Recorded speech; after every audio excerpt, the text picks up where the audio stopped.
Now, I got to meet some terrific people from the bush this past weekend whilst on our water convoy to Coonabarabran in northern New South Wales, which you'll see plenty of later this hour. Don't miss it. And we had a yarn about plenty of issues, including the re-election of the Tories in Britain and Boris Johnson's first but quite overwhelming vote of support from the British public. And this young woman said to me, how frightening, Trump in the US and now Boris in the UK. And I found that interesting, but I replied, if they are both loose cannons, as she was implying, and there's some truth in that, doesn't that tell us how much citizens in Western democracies at the moment are pushing back against the overtly progressive, rudely woke and madly politically correct angry left?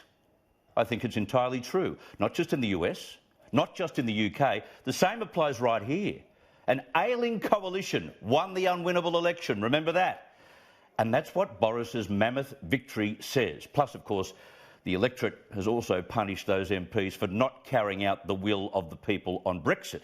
Even many of those who didn't even vote for Brexit have obviously lashed out for that reason as well. And in all three jurisdictions, UK, US, Australia, I see the remnants of hard left leaders and advisers who have simply lost touch with their old working class base. That working class has changed somewhat and they haven't noticed the change. Take this bloke John McTernan, maybe his name rings a bell, of course it does. In 2011, he was given a very generous skilled work visa by former PM Julia Gillard to advise her and take Labor to victory. Then he got caught up treating those around him like dogs.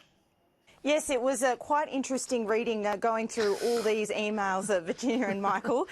Some of them were, I wouldn't say the most pleasant of reading, and certainly not emails you'd like to flick over while you're eating your breakfast, for instance. But it does seem that bad language, or even foul language, as some would refer to it, was the norm for Julia Gillard's spin doctor, John McTernan. Now, that language was about as gross as it gets, and extremely aggressive. Now, the former Tony Blair advisor helped lose it for Labor, but up he pops after that, joining Jeremy Corbyn's favourite Labor left pressure group, Momentum.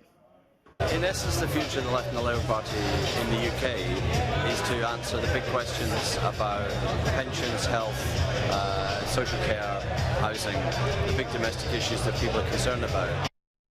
Now, I'm only guessing here, but Wikipedia tells me that this allowed Mr McTernan the right to get into Corbyn's inner sanctum and advise him as well. And in September of 2017, he publicly expressed his great wisdom, predicting what would happen at the next UK election. You want to find out what a Labour government will do when Prime Minister Jeremy Corbyn is in Downing Street?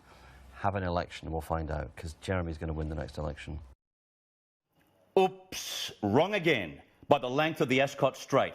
And so not only is Labor, under the likes of Corbyn and McTernan, back to square one, they are decades behind now, unable to work out how poisoned they've become by the inner metropolitan elites, the PC brigade, and all those loud, obnoxious minorities. The so-called working class, who have great aspirations nowadays, by the way, and love their traditions as well, don't buy all that crap. The proof is now plain for all to see. And the likes of spin doctor John McTernan, who thought he knew what you wanted as well, need to be put out to pasture, I reckon, with the gate locked firmly for good.